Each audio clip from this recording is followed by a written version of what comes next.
अस्सलामुअलैकुम दोस्तों, क्या हाल चल है। 9 जून 2024 और इतवार का दिन है जी। एक तो रिक्वेस्ट है, अगर कोई बंदा कोई छोटी मोटी गाड़ी सेल कर रहा हो तो बताइएगा, सस्ती सी हो तो बता दीजिएगा, बहुत शुक्रिया। और दूसरा, ओमान की खबरों में कोई बहुत बड़ी खबरें नहीं हैं।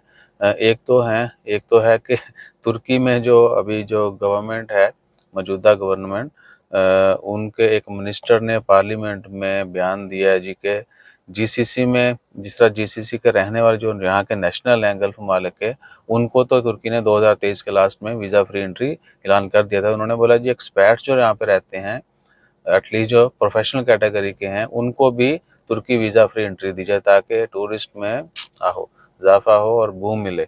बहरहाल अब ये तो सियासी सियासत कह सकते हैं कि वहाँ पे एक ये बयान हुआ है, सियासी बयान समझ लें या फिर एक सजेशन समझ लें किसी पॉलिटिशियन की। इसके ऊपर फ्यूचर में कोई अपडेट होगी तो वो भी पता चल जाएगा। और दूसरा, एक और है, ओमान इंडिया की ट्रेडिंग जो है वो, उसमें बड़ा इजाफा होने जा रहा है। ट्रेडिंग के हवाले से मैं आपको थोड़ा सा कंफर्म ही कर देता हूँ। आज आप एक खबर जल्दी जल्दी आ जाए, देर नहीं करनी। India and Oman close to signing a free trade deal. ठीक है जी, ट्रेडिंग जो है ना, फ्री ट्रेड डील, इंडिया से ओमान, ओमान से इंडिया, ये बहुत बड़ा, यानी कह लें कि बहुत बड़ी तब्दीली है।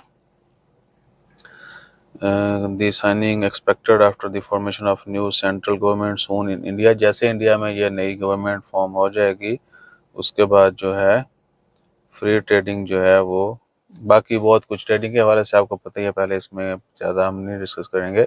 बहरहाल उसके बाद ओमान की खबरों में छुट्टियों के हवाले से है। सऊदी अरेबिया ने 5 छुट्टियों का ऐलान कर दिया, ईद की छुट्टियों का। यूएई ने 4 का किया है, और वहाँ पे वैसे भी 3 वीकेंड है, तो 4 3 7। प्राइवेट को कम मिलेंगी, गवर्नमेंट तो फिर फुल फ्लैज ही है। ओमान में भी एक्सपेक्टेड है, आजकल में अनाउंसमेंट हो जाएगी। और जो छुट्टियाँ एक्सपेक्टेड हैं वो फुल वीक ही है, लिहाजा वेट एंड वॉच। उम्मीद है कि अच्छी खबर आएगी। और बारिशों की भी खबरें हैं, पाकिस्तान में बहुत इलाकों में बारिशें हो रही हैं, ओमान में भी काफ़ी इलाकों में बारिशें हुई। आज भी गर्मी पिछले वीक की तरह नहीं है। कल शाम से जो है, बल्कि परसों शाम से मौसम कदरे ठंडा है। कल शाम तो काफ़ी, यानी हवा अच्छी चल रही थी। सो एक्सपेक्टेड है कि ये हफ्ता बारिशें होंगी। बाकी आप बताइए, आपका ईद का क्या प्लान है।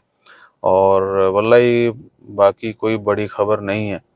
जैसे कोई बड़ी खबर आती है वो भी शेयर करेंगे। एक दफ़ा फिर अखबार को चेक कर लें, शायद ब्रेकिंग न्यूज़ आएगी होवे। कुछ लोगों को गैर कानूनी तौर पर दाखिला और ये मंशियात के सिलसिले में पकड़ा गया।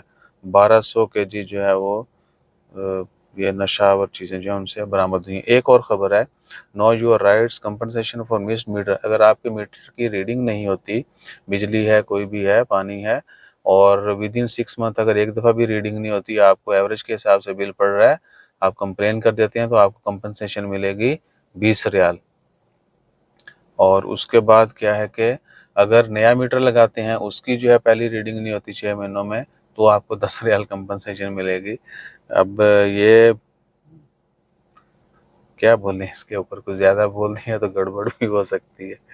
बहरहाल अगर आपकी मीटर रीडिंग आप ज़रूर चेक किया करेंगे, बिजली की, पानी की, और हर महीने चेक करें, मीटर के ऊपर भी और बिलों के ऊपर भी, उस हिसाब से जो पेमेंट किया करें। ठीक है जी। बाकी फिर जैसे कोई अपडेट आती है वो भी शेयर करेंगे। अपना ख्याल रखिए। जज़ाकल्लाह, अल्लाह हाफ़िज़।